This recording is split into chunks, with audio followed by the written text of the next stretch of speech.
Water's the #1 factor limiting crop production globally. It's also one of the key environmental features that makes the marginal lands where we think bioenergy crops should be grown marginal. And so if we're going to maximize the production of biomass to turn into fuels and high-value chemicals, then being able to grow feedstock crops with less water is a really essential element of the endeavor.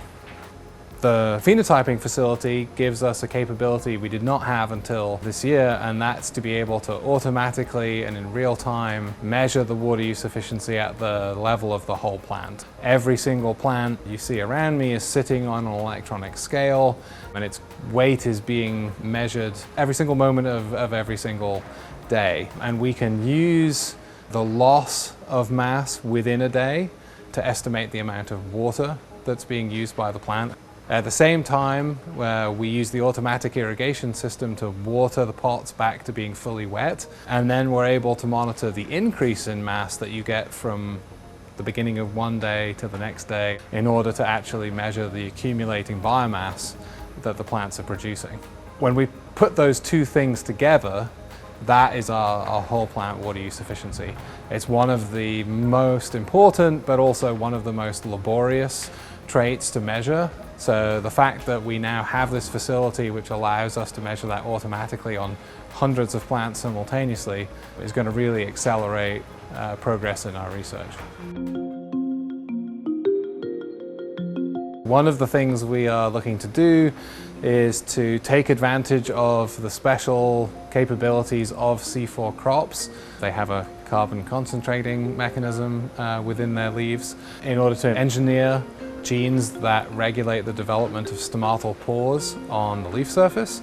In both sorghum and sugarcane, we're looking to alter the expression of genes that regulate stomatal development.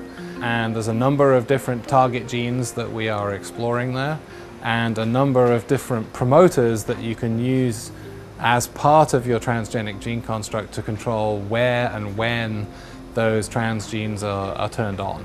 The starting point is to take small pieces of leaf once the leaf has reached its final size, take them back to the lab and scan them under a special microscope called an optical tomographer. And then we've trained and developed a number of different artificial intelligence tools to help automatically analyze the images of those stomata. And so that allows us to very quickly assess what's the density of the stomata on the leaf surface and how big are they, because those are two important elements controlling the gas exchange between the leaf and the atmosphere.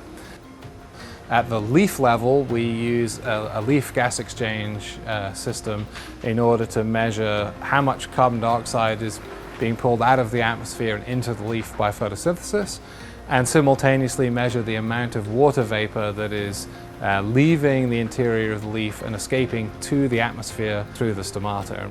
And so we really focus on trying to connect the dots in terms of how have we altered the development of the leaf by changing the number of stomata and the size of those stomata on the leaf surface.